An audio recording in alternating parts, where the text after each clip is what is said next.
Assalamualaikum warahmatullahi wabarakatuh. Kami dari kelompok 3 yang beranggotakan yang pertama saya Naila Fitriah NIM 19030101009 dan ada teman saya Putri Lestari NIM 19030101041. Di sini kami akan mempresentasikan tentang lalu lintas pembayaran internasional. Kita masuk dalam materi lalu lintas pembayaran internasional.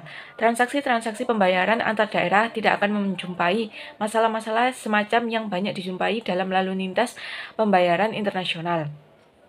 Oleh karena semua daerah kekuasaan sebuah negara pada umumnya menggunakan mata uang yang sama, sedangkan pembayaran dengan menggunakan cek atau giro akan hanya merupakan pemindahan bukuan perkiraan bank saja dari saldo kredit pembayaran ke saldo kredit penerima pembayaran. Dalam lalu lintas pembayaran antar negara, tidak demikian halnya. Misalnya, seorang importir Indonesia membeli sejumlah barang dari eksportir di Amerika. Transaksi jual beli ini pelaksanaannya pembayaran lebih kompleks dibandingkan dengan tinggal pada suatu negara yang sama. Hal ini disebabkan antara lain karena mata uang yang berlaku di Amerika berbeda dengan mata uang yang berlaku di Indonesia.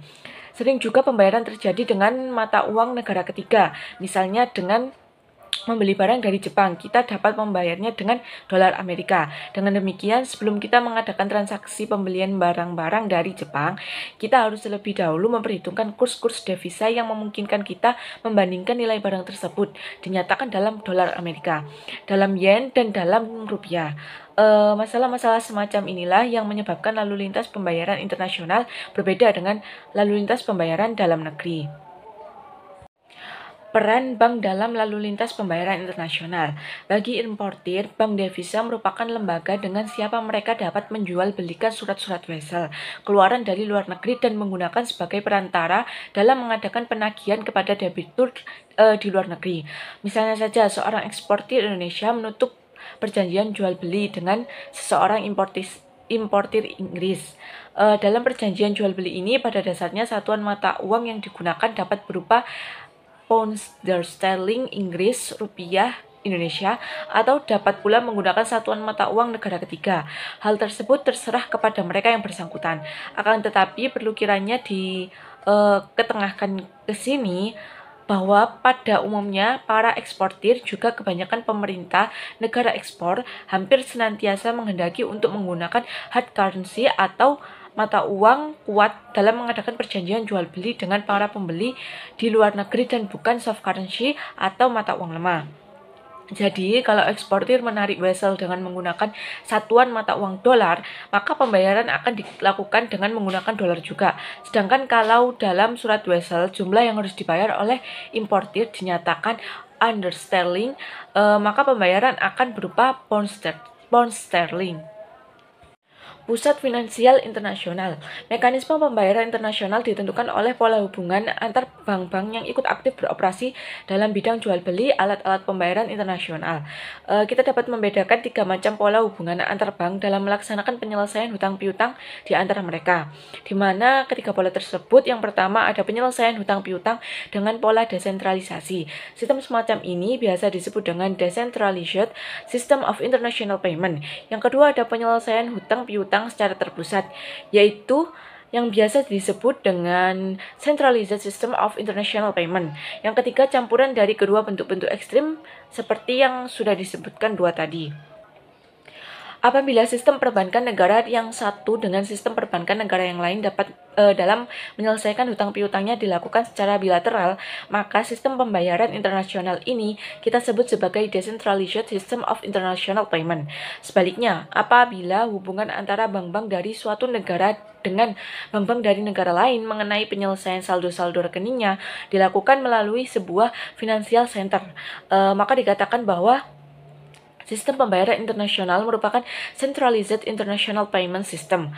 Kalau kelima negara tersebut dalam contoh gambar 2.2.1 menggunakan sistem ini, dan dari kelima negara tersebut, negara C merupakan pusat finansial internasional atau International Financial Center, maka hubungan antara bank-bank yang ada di kelima negara tersebut akan terlihat seperti pada gambar 2.2.2.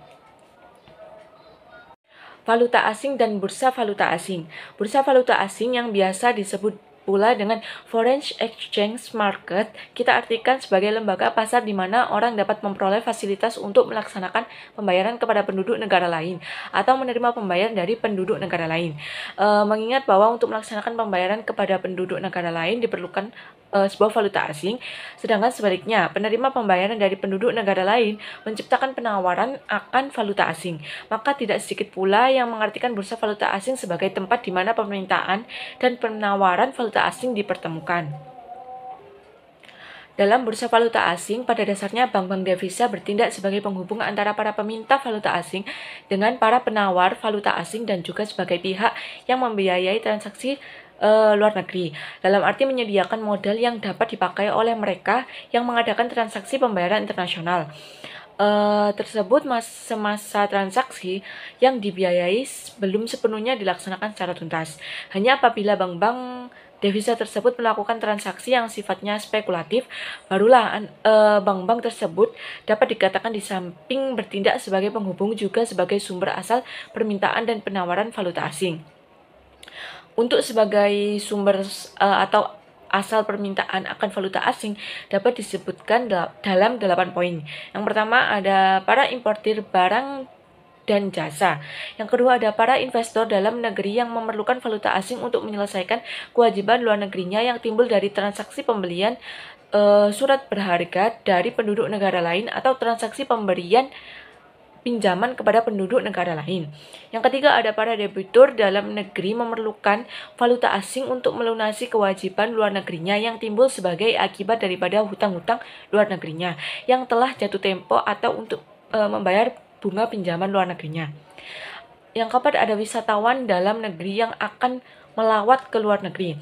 Yang kelima ada perusahaan asing yang harus membayar dividen yang dibagikan kepada para pemegang saham di luar negeri.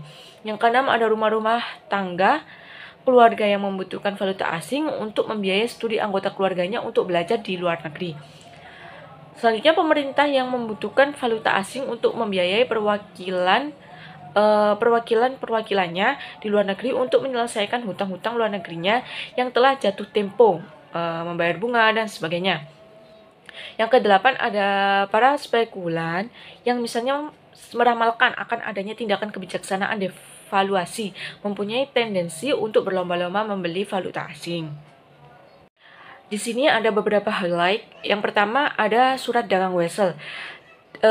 Surat wesel dagang luar negeri atau Foreign Commercial Bill of Exchange adalah salah satu bentuk valuta asing. Dengan sendirinya, surat wesel luar negeri yang dimaksud di sini hanya terbatas pada surat wesel luar negeri yang nilainya dinyatakan mata uang kuat. Surat wesel ini pada umumnya timbul sebagai akibat dari adanya transaksi perdagangan. Mereka yang memperdagangkan surat wesel semacam ini perlu memperhatikan tingkat tinggi bunganya yang digunakan dalam mendiskontokan surat wesel tersebut dan sifat-sifat transaksinya. Yang kedua ada mata uang kuat lawan mata uang lemah. Mata uang kertas ada yang konvertibel dan ada pula yang tidak konvertibel. Sedangkan artian tidak konvertibel atau inconvertible juga ada dua macam.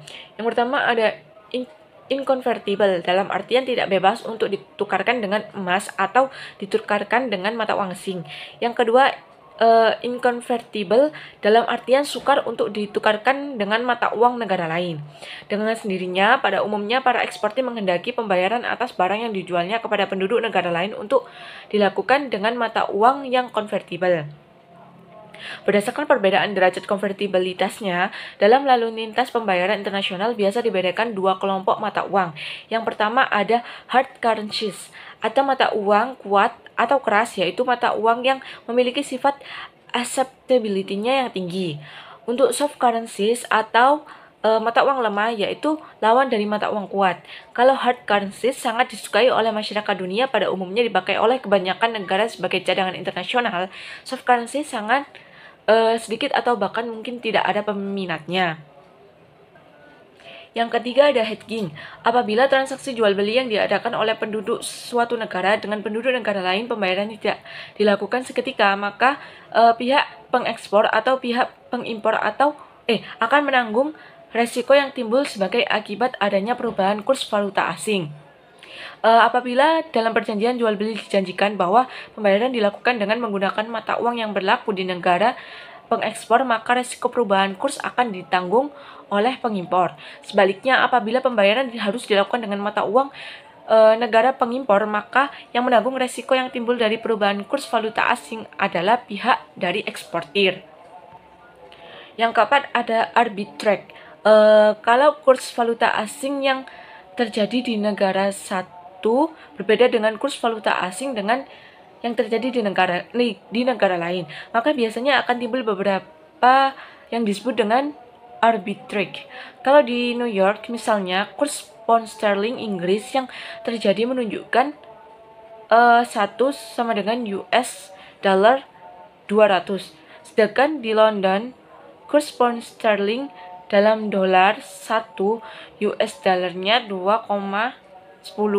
Maka kalau kita membeli pound sterling di New York untuk kemudian kita jual lagi di London, maka kita akan memperoleh keuntungan dari transaksi tersebut.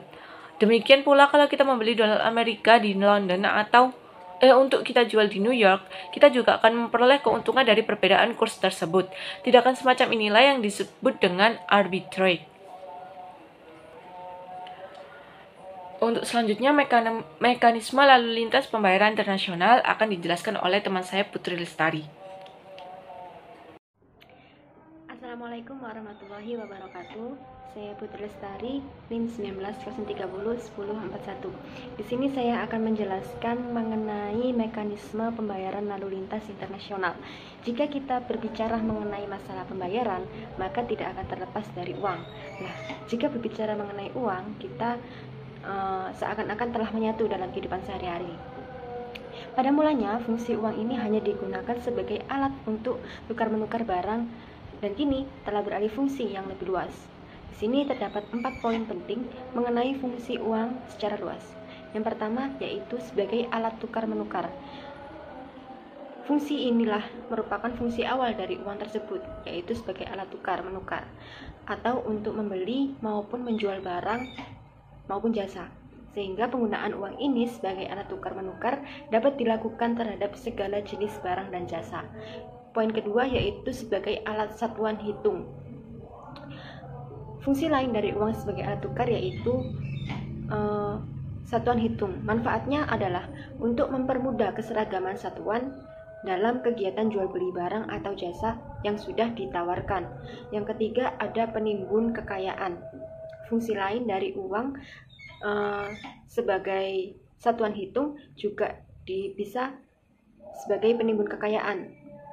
Nah, penimbun kekayaan ini merupakan sebagai batasan kekayaan yang dimiliki oleh seseorang maupun perusahaan maupun organisasi.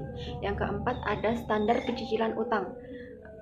Dengan adanya standar pecicilan utang ini, dengan mudah ditentukan berapa besarnya nilai utang yang harus kita dibayar dan berapa besarnya nilai piutang yang akan kita terima. Next, selanjutnya di sini ada poin penting yang harus teman-teman garis bawahi tentang mengenai perdagangan. Mengenai perdagangan yang dilakukan antar negara dikenal dengan istilah ekspor dan impor. Dalam kegiatan ekspor dan impor tersebut tidak dapat dilakukan pembayaran secara langsung atau cash and carry karena luasnya ruang lingkup kegiatan perdagangan tersebut. Sehingga untuk melakukan pembayaran dalam kegiatan ekspor dan impor harus diperlukan suatu mekanisme atau aturan hukum tertentu untuk menjamin barang itu sampai di tempat pembeli dan uang sampai di tangan penjual. Tidak hanya itu, suatu lembaga juga harus difungsikan untuk mengatur perdagangan agar mempermudah jalannya lalu lintas pembayaran internasional. Slide selanjutnya, siapa saja sih yang memainkan peran dalam mekanisme pembayaran internasional? Di sini ada 2 lembaga yang memainkan peran dalam mekanisme pembayaran internasional. Yang pertama ada bank dan ada lembaga non-bank. Mengenai mekanisme pembayaran pada kegiatan ekspor dan impor, sudah dapat dipastikan bahwa bank memiliki peran serta fungsi untuk menjamin terlaksananya pembayaran dan pengiriman barang oleh kedua belah pihak. Namun selain bank, juga ada pihak-pihak lain yang memiliki peran serta fungsi yang tidak kalah pentingnya dengan bank. Nah, untuk mengenai bank dan non-bank akan dijelaskan pada slide selanjutnya. Nah, untuk lembaga bank, di sini ada 4 bank yang berperan penting dalam mekanisme pembayaran lalu lintas internasional. Yang pertama ada bank umum. Bank umum yang dimaksud di sini adalah bank umum yang melakukan kegiatan operasionalnya di dalam wilayah pengekspor dan dalam wilayah pengimpor. Akan tetapi, tidak semua bank umum dapat terlibat dalam kegiatan ekspor impor, karena dalam mekanisme pembayaran pada kegiatan ekspor dan impor ini, yang dapat melakukannya adalah bank devisa, yaitu bank umum yang dapat melakukan kegiatan operasionalnya di dalam maupun di luar negeri. Yang kedua yaitu ada World Bank atau Bank Dunia, yang pada dasarnya Bank Dunia ini didirikan dengan tujuan hanya untuk memberikan solusi untuk permasalahan-permasalahan internasional di bidang moneter. Nah, lalu apa hubungannya dengan perdagangan dunia? Bank Dunia ini tidak hanya memberikan bantuan kepada negara-negara berkembang dan negara-negara miskin saja, akan tetapi juga mempunyai andil untuk memberikan bantuan kepada sektor-sektor swasta dalam negara yang berkembang. Yang ketiga ada The Asian Development Bank atau Bank Pembangunan Asia, yang memiliki upaya untuk meningkatkan pertumbuhan ekonomi negara-negara di benua, terutama benua Asia, dalam hal perdagangan barang dan jasa. Yang terakhir ada Bank Pembangunan Islam, yang dimana dapat melindungi para eksportir maupun importir yang melaksanakan transaksi keuangan khususnya di negara-negara Islam. Penjelasan selanjutnya mengenai lembaga non-bank. Lembaga non-bank terdiri dari 3 lembaga, yaitu ada WTO, IMF, dan asuransi. Untuk WTO sendiri itu merupakan untuk menjamin terlaksananya ketentuan-ketentuan general. Ini merupakan fungsi dari WTO.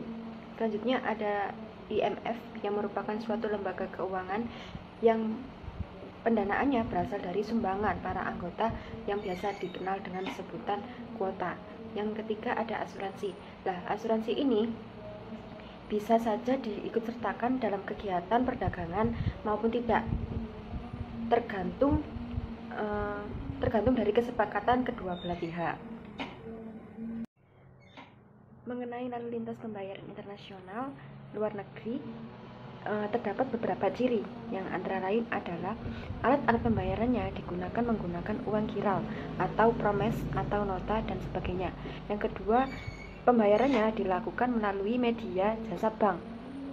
Yang ketiga, pembayaran dan penerima itu kadang-kadang tidak bertemu secara langsung atau secara tatap muka. Yang keempat, pembayaran bisa dilakukan dengan menggunakan valuta sendiri dan valuta asing. Lalu siapa para pelaku lalu lintas perdagangan luar negeri ini? Para pelaku itu ada pembayar, di mana pembayar ini merupakan seseorang atau perusahaan yang bertindak sebagai pembeli dari transaksi pembayaran. Yang kedua ada bank umum, di mana bank umum ini terdiri dari bank pengirim, bank pembayar, bank pemberi ganti, dan juga bank clearing. Yang terakhir ada penerima, yang dimana penerima ini merupakan perusahaan yang menerima transaksi perdagangan antara perusahaan. Next, selanjutnya slide terakhir. Di sini teman-teman ada mekanisme pembayaran luar negeri. Itu dapat dilakukan beberapa cara. Yang pertama dengan advance payment atau pembayaran di muka atau tunai, di mana mekanisme ini yang praktis dan yang paling sering dilakukan serta merupakan metode pembayaran dengan uang yang tertua. Meskipun begitu, dengan menggunakan advance payment, praktek sangatlah rumit dan tidak praktis. Yang kedua ada open account, di mana pembayaran dilakukan setelah pembeli menerima barang. Dan yang ketiga ada documentary collection, yang dilakukan untuk meminimalisir resiko yang terjadi pada advance payment dan open account. Yang keempat ada clean collection, di mana pembayaran ini didasarkan pada adanya dokumen finansial. Yang kelima ada letter of credit, di mana letter of credit ini merupakan mekanisme pembayaran internasional yang paling populer.